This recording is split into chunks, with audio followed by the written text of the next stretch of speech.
Bonjour à tous, bienvenue à cette 9e édition de la conférence de Paris. Je suis Lorraine Goumeau, je suis journaliste financière et je suis ravie de vous accueillir dans la capitale de la France. Le thème de cette année pour notre conférence, c'est « Réussir dans l'imprévisible »,« Thriving in the Unpredictable ». Alors pendant 2 jours, on va réfléchir, on va espérer trouver des pistes de réflexion sur les grandes transformations économiques mondiales avec des décideurs et des experts au masculin et au féminin de premier plan. Merci à tous ceux qui rendent cette conférence possible et bien sûr la IEFA, International Economic Forum of the Americas. And thank you to our collaborating partners, including Engie, Power Corporation of Canada, Groupe Bruxelles-Lambert, Groupe Dassault, and of course, the OECD, l'OCDE qui nous accueille aujourd'hui. Un mot rapide sur le programme. Merci à tous et à toutes d'être déjà aussi nombreux. Le programme aujourd'hui, c'est Finance, Investment, Capital Markets and Competitiveness. Vous avez compris qu'on va tenter aujourd'hui de faire un gros focus sur les sous-jacents financiers de notre monde. Merci à ceux qui sont connectés déjà sur le site de l'IEFA, IEFA.tv. On est en direct toute la journée et nous serons également en consommation délinéarisée après cette conférence. Sur une note logistique, pour ceux qui ne parlent pas français ou surtout ceux qui ne parlent pas anglais, vous avez un petit outil dans la poche de votre siège. Et je vous remercie de garder vos téléphones sur silencieux tout au long de la journée, y compris si vous sortez recevoir ou passer un appel. Please keep your phones on silent. It's now my pleasure to welcome Nicolas Rémillard, CEO of the IEFA. Nicolas Rémillard, le CEO de la conférence de Paris.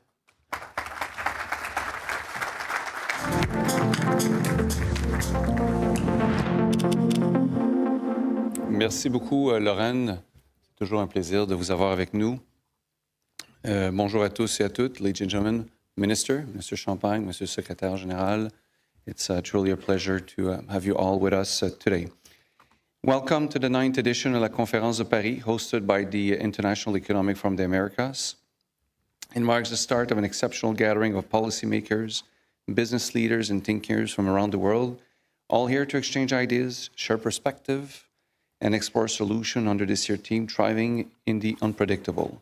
We live in a world of unprecedented complexity, geopolitical shift, rapid technological change, climate challenge, and evolving markets that are reshaping our economies and societies. L'incertitude est devenue la norme, yet it also opens doors to innovation, collaboration, and progress. Conferences like this are essential. They create a space for leaders to connect, ideas to emerge, and strategies to be tested and refined. Before we begin, I would like to take a moment to thank our partners, speakers without whom this would not be possible. In particular, we are grateful to our key collaborators, Engie, Power Corporation of Canada, Groupe Bruxelles-Lambert, Groupe Dassault, and obviously the OECD. Your support and engagement are at the heart of what makes this gathering so impactful. This morning, we have the privilege of beginning our discussion with a voice that truly represents global economic leadership.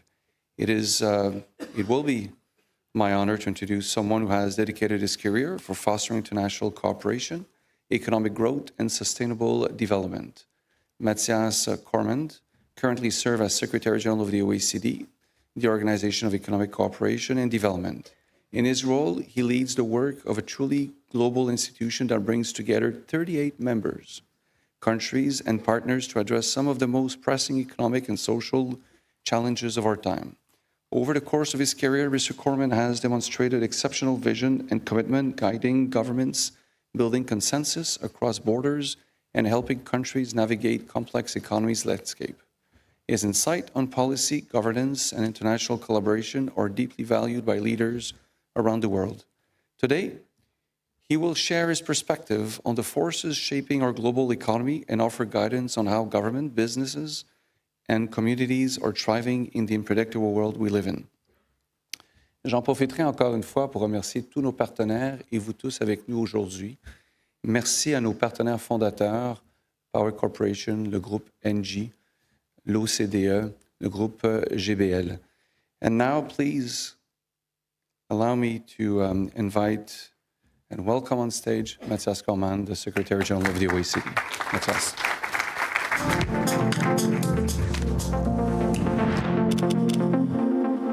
Well, thank you very much, Nicolas. As I was listening to you there, I was quite happy for you to keep going with that introduction for a bit longer. So thank you, Nicolas, to my good friend, François-Philippe Champagne, the Minister of Finance for Canada, to Hélène, Desmarais, distinguished guests, friends all. Thank you, first of all, for the invitation to share a few observations at this 9th edition of the Conference of Paris, La Conférence de Paris, under the theme, Thriving in the Unpredictable.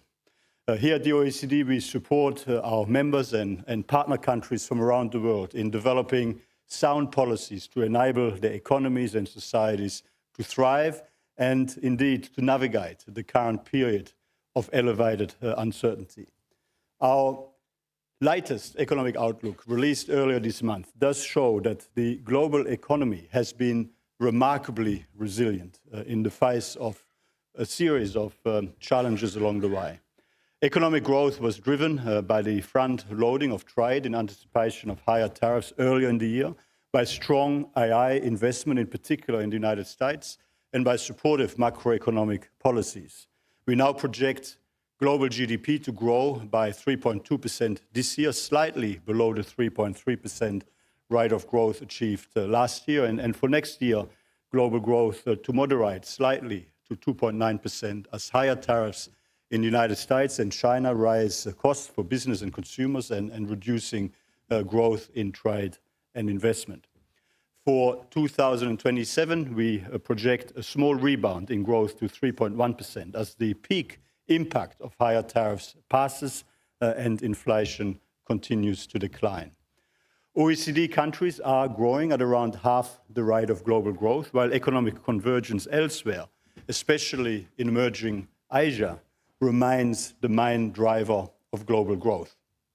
Our outlook highlights key fragilities on the horizon, from elevated trade restrictions, policy uncertainty, and concerns about supply chain security, to fiscal pressures caused by increased spending needs on defense, higher debt servicing costs, and the economic and fiscal impacts of population aging, and vulnerabilities associated with high financial asset valuations, such as for AI investments and cryptocurrencies. And all of that against the background of continued structural challenges and transformations, low productivity growth, the economic, social, and fiscal impacts of population aging, as I mentioned, the need to tackle the challenges and opportunities associated with climate change in a globally more coherent and globally more effective way, the need to seize all the many exciting benefits of the digital transformation and AI while better managing some of the associated risks and disruptions, and the need to make sure that our global rules-based trading system is in good working order, that we can make our international trading arrangements fairer and function better in a way that helps us preserve the well-established economic benefits of open markets and rules-based global trade. Policy action and structural reforms are needed to tackle these medium-term challenges and to help unlock strong, sustainable, and inclusive growth in the years to come. Firstly, constructive dialogue between countries remains central to help ensure a lasting resolution to current trade tensions. All other things being equal, well-functioning, open global markets mean better living standards and stronger growth. We need to continue to draw on these very real benefits while tackling genuine concerns around unfair trade practices, an unlevel playing field, supply chain resilience-related concerns, in particular on key strategic product lines, and more generally in relation to economic security. Our strong advice to all governments is to work harder together bilaterally and multilaterally to find the best possible ways to make our international trading arrangements fairer and function better in a way that preserves the economic benefits of open markets and rules-based global trade. Our model simulations highlight the benefits of that approach. A broad-based global decline of tariff rates by 1.5 percentage points would boost global GDP by almost 0.3% by the third year, while also lowering annual inflation in the global economy by more than 0.2 percentage points in the first 3 years. The OECD provides unique evidence and data to help preserve these benefits and to help enable a better coordinated response to concerns about trading distortions and resilience. Indeed, promoting the sustainable expansion of global trade on a multilateral, non-discriminatory basis and in accordance with international obligations is at the core of the OECD. It is indeed a core principle enshrined in our founding convention. Our OECD manufacturing groups and industrial corporations database helps to improve transparency and inform an evidence-based response to trade distortions. That database provides data on subsidies for 482 large manufacturing firms operating in 14 different sectors, including aluminium, steel, semiconductors in the period from 2005 to 2022. That is the first independent and global-scale effort to measure the impact of market-distorting subsidies in the manufacturing sector. We also provide evidence on product market regulation, services trade restrictiveness, trade facilitation practices, and much more to identify ways to lift counterproductive barriers to trade, which impose costs on consumers and businesses and ultimately hold back growth and innovation. Second, fiscal discipline is necessary to tackle high and rising public debt and to maintain and create fiscal space to react to future shocks while also creating the necessary fiscal space to deal with structural spending pressures, in particular those related to population aging.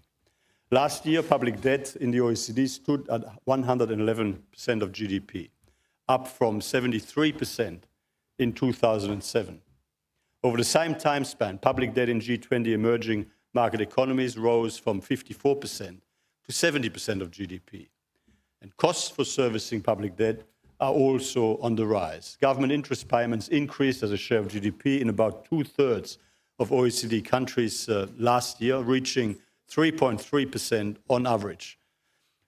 Fiscal plans should focus on controlling growth in expenditures, improving spending efficiency, targeting social benefits towards those in need, and reallocating spending to areas that better support opportunities and growth.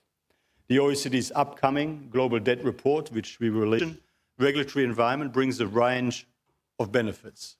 It helps foster business dynamism, boost productivity, increase employment, and consequently helps to increase incomes and living standards.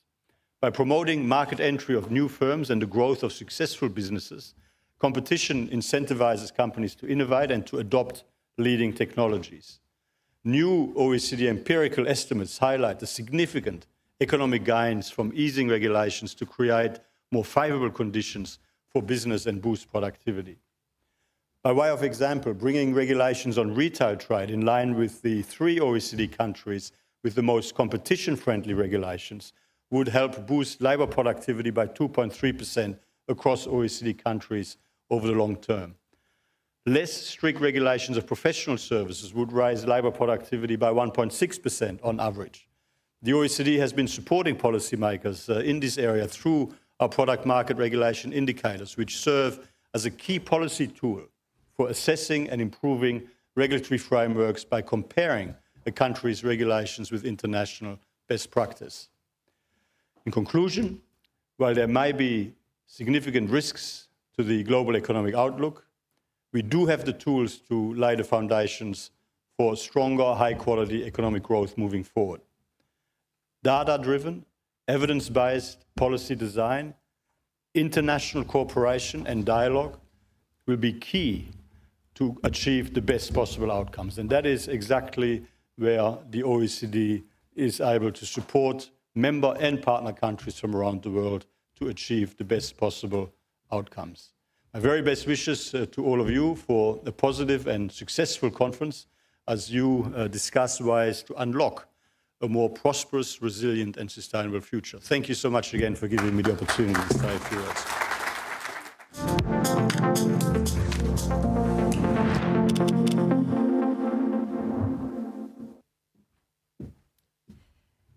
Merci beaucoup, Monsieur Cormann. Let's continue these introductory remarks. Please welcome Hélène Desmarais. Hélène Desmarais is the co-founder and executive chairwoman of Ivado Labs and also the chair of the board of HEC Montréal. Please welcome Hélène Desmarais.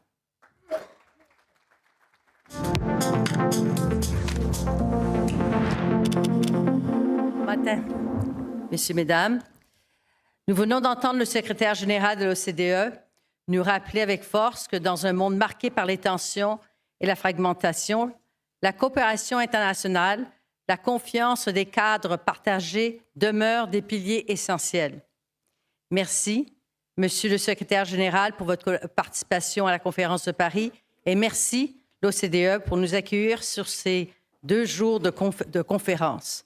Yet uncertainty is no longer a passing phase. It has become the permanent condition in which leaders must operate. Geopolitical instability, accelerating technology change, climate transition, pressure on institutions, and growing social expectation, all these forces are converging and reshaping the global landscape.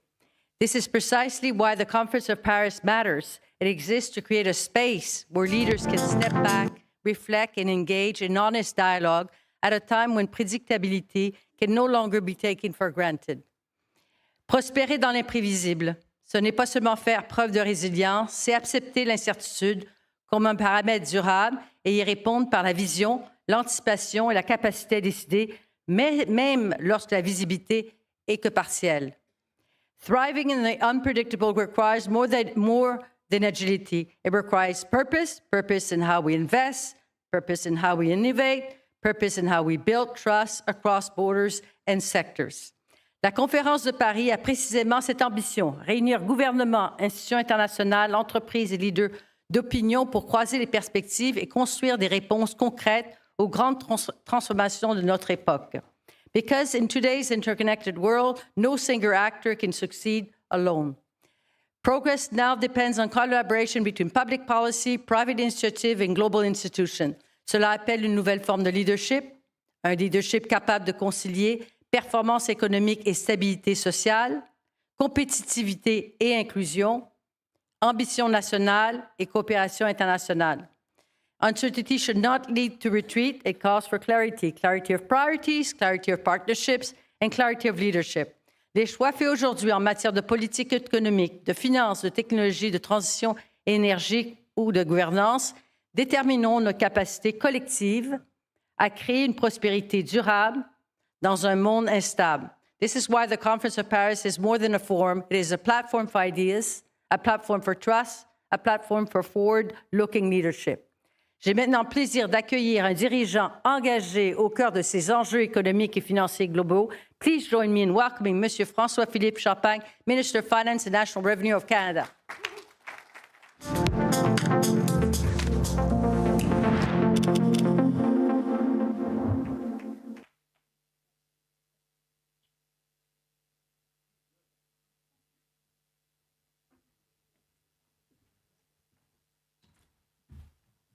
Bon matin tout le monde, vous allez bien? Good morning everyone. Is she not great? Let's give a big round of applause to Hélène Desmarais for an amazing work and Power Corporation to lead us this morning. Mathias, thank you for welcoming me in your house. It's actually pretty nice. I may come back more often actually. I was just saying, Mathias is a good friend. The first time we met was a few years ago when he served in Australia. And now we have the privilege, the pleasure to have a man of vision, great leadership. And as the chair of the G7, I must say, having Mathias with us is always a blessing. You always want to have Mathias on your side when you chair the G7. So thank you, Mathias, for your thought leadership, great contribution, and I would say friendship over so many years. So it's great to be with you. Monsieur Rémillard, merci. Messieurs Rémillard, je devrais dire, merci de nous accueillir à Paris. Conférence de Paris. Rendez-vous incontournable des leaders mondiaux pour avoir de grandes idées. Merci de nous accueillir ici ce matin. C'est un grand plaisir d'être avec vous. Je veux aussi souligner, il y a plusieurs... la conférence de Paris attire les leaders mondiaux, mais attire aussi bon nombre de décideurs politiques. J'ai le privilège d'avoir avec moi la délégation parlementaire France-Canada qui est avec nous. Je ne vais pas les nommer parce que je risquerais d'oublier des gens, mais je peux vous dire, vous avez des députés canadiens, vous avez des sénateurs canadiens, vous avez des anciens ministres canadiens et vous avez aussi bon nombre des grands dirigeants du Canada qui sont venus démontrer par leur présence cette relation-là unique qui existe entre le Canada et la France. Alors, merci à mes collègues. Je pense qu'on devrait leur donner une main d'applaudissement. Je vois Mme Vien qui est là. Merci. Je sais que les gens dans la salle apprécient votre présence parce qu'évidemment, on a besoin des décideurs économiques, mais aussi politiques pour nous amener à concevoir des solutions intéressantes. Monsieur Rémillard, félicitations pour la 9e édition quand même, hein? 9e édition à Paris. Grand succès. Moi, je vous connais de Montréal, je vous connais de Toronto. Maintenant, j'ai le plaisir de vous découvrir à Paris, mais un rendez-vous incontournable et je dirais nécessaire dans un monde qui est de plus en plus en changement. Le titre de la conférence d'aujourd'hui, Ladies and Gentlemen, on parle de réussir dans l'imprévisible. Et pour moi, je pense que ça donne le ton parce que c'est non seulement possible, mais je dirais que c'est nécessaire. Réussir dans l'imprévisible, thriving in the unpredictable. This is the world we live in. And I think we all need to accept that. Mathias, you'll love that quote because I got it from the CEO of Microsoft, so you can repeat it. I already borrowed it from him. But we're coming to the end of the first quarter of the 21st century. So we're coming to the end of the first quarter of the 21st century. And actually, it's a good time for us to reflect on what happened in the last 25 years and how we're going to shape the future for the next 25 years. You know, we have the first quarter of that century. And I think for me, one thing we have seen is the change in the last century that will give us a sense about the shape of things to come. And I think for me, this is really, really significant that we're meeting today. I think what we're seeing, and you heard Mathias talking, you heard Hélène before, you heard Nicolas, we're living through generational shifts. This is not just a transition, it's a rupture. For those of you who are my age or above, the world you've known is behind us. The world ahead is different. There's no doubt. I mean, if you look at the speed, scope, and scale of change, it's quite unprecedented in our nation's history, and I would say even in the world. It's not only about supply chain, it's not only about trade, it's not only about geopolitics, but it's the intersection of new technologies like AI, quantum, and cyber. If you put all that together, I can assure you, if you're a politician or a leader, you would see that people feel it in their homes, they feel it in the fields, they feel it on the factory floor. And I think for me, that's why I was so happy to share some thoughts with you, because many have said, you know, you can go back to 1945. Some would say the fall of the Berlin Wall. But there's clearly something happening, and it's happening fast. And I think it is incumbent on all of you over the day and the next few days to see that and adapt to this new reality and prepare the next generation, prepare our policy. And that's what Mathias is doing so well with the OECD, I must say, is preparing decision leaders around the world to look at the facts and chart the next quarter of the 21st century. So there's no doubt in my view that those are challenging times, but it's also a time of opportunities. You can look at the world as challenging, or you can look at the world as a world of opportunities. And for me, when I look at Canada and European nations, we are greater together. There's no doubt about that. Many would say that Canada is the most European nation outside of Europe in many ways. We share the same values. We have, you know, we're bound by history, bound by culture, bound by language. And it reminds me that Canada offers unique advantage. D'abord, le Canada, il faut se le dire, Canada demeure un des pays du G7 qui attire énormément de talent. And if you believe, like me, that demography is destiny, you should be thinking about Canada. We are a magnet for talent. Et je pense que Robert Asselin est avec nous, qui représente les universités. On a même mis dans le dernier budget 1,7 milliard de dollars pour attirer les meilleurs cerveaux chez nous. Et je pense que ça va faire une différence dans nos centres de recherche, dans nos universités, dans nos entreprises. But let's remember that talent is king in the 21st century. The second thing is that when I look at Canada, there's very few countries in the world that have a very strong industrial base. Je vois Thierry Dassault qui est avec nous, but if you look at Canada, we know how to build planes, we know how to build cars, we know how to build ships. We are a leader in AI and quantum. So we have the strong basis in order to grow. we have abundance of critical minerals. And the reason why I was here today and yesterday was to meet with our French colleagues, and I'll be meeting at noon, if the train is on time, with the UK Chancellor to look at what we can do more together when it comes to critical minerals. Because people would say that critical minerals in the 21st century are akin to oil in the 20th century. Ceux qui sauront les découvrir, ceux qui sauront les exploiter, ceux qui sauront les raffiner, seront évidemment les grands gagnants du 21e siècle. Vous regardez le Canada, un pays qui offre aussi énormément en matière d'énergie, que ce soit l'énergie renouvelable, conventionnelle, le nucléaire. Et finalement, Canada is the only G7 country which has a free trade agreement with all the other G7 nations. So, you know, as Canadians, we don't brag much. It's not part of our DNA.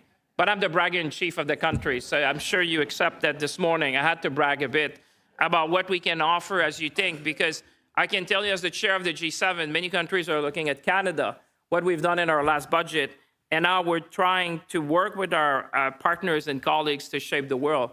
And I can tell you, if you were at the G7 with me, you would say that there is a better understanding, and I hope you will understand that, the nexus between food security, energy security, economic security, and national security. Et je peux vous dire qu'aujourd'hui, de plus en plus, quand on a nos rencontres, rarement on a parlé de sécurité nationale comme on parle aujourd'hui. La sécurité économique, la sécurité nationale font un maintenant. C'est pour ça que je suis content de voir mes collègues. Je vois mes collègues du Bloc qui sont ici avec nous ce matin. Que tout le monde puisse participer à cette grande discussion pour shape the future together. That's what I would say. And in the case of Canada, we presented an ambitious budget. A focused budget, an investment budget, a budget which is focused on growth to attract about $500 billion of investments over the next few years. And I will tell you that, you know, what is distinguishing countries like Canada, and I would say France, we're here today, but stability, predictability, and the rule of law. High demand and short supply. And that's why you see people more and more knocking on our door to see how we can contribute to shaping this new world together. And obviously, in our case, we decided to focus. We listened to the IMF, we listened to the OECD, but and I think you could hear from Kristalina, the Director General of the IMF, but she singled out two countries in the world, among many. She singled out Germany and Canada, with fiscal capacity, with focus on the things that will grow the economy, investing in infrastructure, investing in housing, investing in productivity and innovation, investing, in our case, in defense and security to do our fair share within NATO. But I would say that this for you is a unique opportunity to think about these pillars of growth and stability. Because when you invest in housing, you invest in affordability. Et je peux vous dire que quand vous rencontrez les gens dans la rue, la première chose qu'ils ont en tête, c'est évidemment la fin de la semaine, la fin du mois. So citizens want to make sure we have a vision for the future, but they want to make sure as well that we deal with current issues. So don't lose sight of the fact that when you're crafting policy, you're thinking about the future, you need to address the concerns of people today in order to have them stay with you for the long term. And I see Ginette, who served with me in cabinet. Je vois Mme Brière aussi, qui était ministre avec moi. So you have a number of our key partners here that can do that. Et je pense que quand vous regardez le 21e siècle, vous devez regarder des pays, on est en France aujourd'hui, vous regardez le Canada, mais des pays qui sont des partenaires stratégiques, fiables et ambitieux, qui peuvent investir dans l'avenir. Parce que dans ce monde-là du 21e siècle, du deuxième trimestre du 21e siècle, je pense que ce que les gens cherchent de plus en plus aujourd'hui, c'est des partenariats. Partenariats stratégiques basés sur des valeurs communes, des partenariats qui vont nous permettre évidemment de faire croître l'économie, mais qui vont le faire de façon responsable et, je dirais même, de façon environnementale dans cette lutte contre les changements climatiques.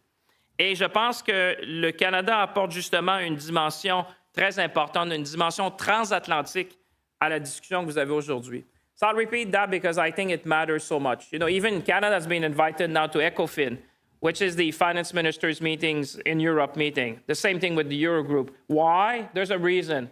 Because the world realized, and our European partners among them realized that you want a transatlantic voice to your issues. You want this transatlantic voice that will tell you the perspective from the other side of the ocean. And there's a common understanding that this transatlantic voice, Canada is a powerful voice among the partners, because this relationship across the ocean is based on two fundamental pillars. Obviously, the United States of America, but also Canada. And I think that's why you can see Canada as a growing, a sense of interest around Canada as this unique partner who can bring the voice to Europe in terms of the future. Because when you think about the nexus that I mentioned, you see why Canada matters so much as you're looking forward. And the reason is that in many ways, we see the world with the same lens. We realize the challenges that we have, but also the tools we have in our toolbox in order to be able to make change and to shape a better future together. Let's remember that the European Union is Canada's second largest trading partner. So I would say that our relationship is not only close, but it's even essential. Et on est chanceux parce que le Canada a déjà un accord essentiel avec l'Europe, donc l'accord, le CETA, cet accord économique-là qui, pour moi, pour avoir participé à l'époque avec plusieurs de mes collègues, mais qui est encore ce qu'on appelle l'étalon d'or des accords de libre-échange. So we should all be proud that we as a nation and the European Union have been able to craft what is remaining today the gold standard of trade agreements. And I hope you'll have discussions about what other trade agreements you'll see around the world. But the one we have achieved between our two nations is something that we should celebrate. And I think it will remain in history as one of the most comprehensive ones that you have. And obviously, reducing barriers, allowing for trade to flow, making sure we have mutual recognition is certainly the way to go. And we already have a key agreement in order to be able to achieve that. So I hope in your discussions, you will consider that.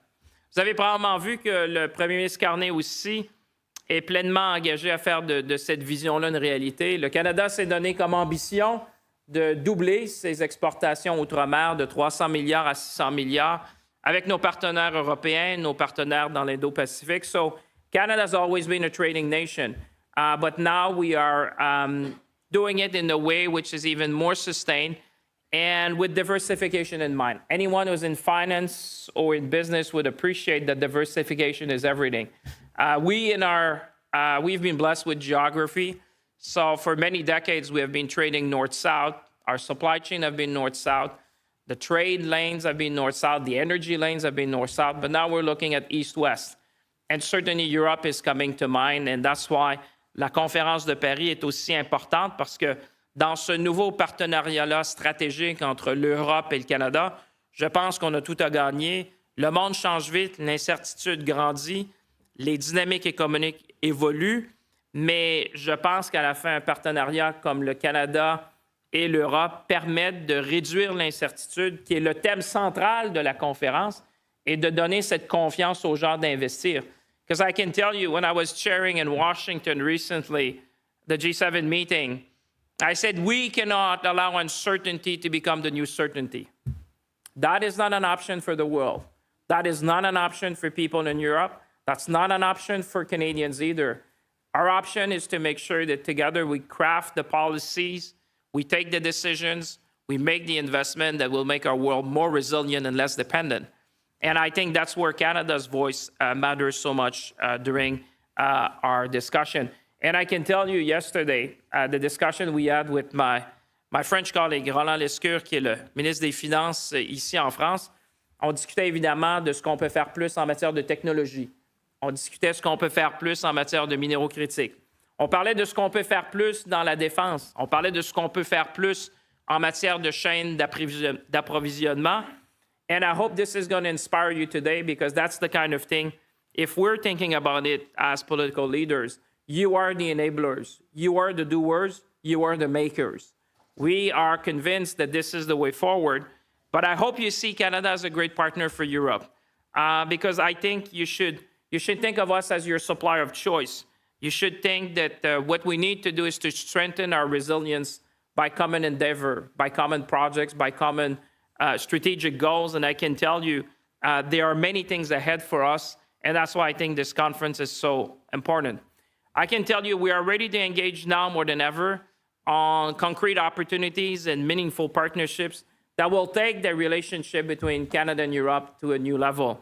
So, ladies and gentlemen, as in closing, because I could go on and on, I'm sure you feel the passion. It's 9 o'clock. It's not even in the speech. I'm happy to email it to you. But what I can tell you, let's seize the moment. Let's be ambitious. Let's make sure we make change that we can all be proud, investments that will grow, and relationships that will be strategic. Merci tout le monde. Have a very nice day too.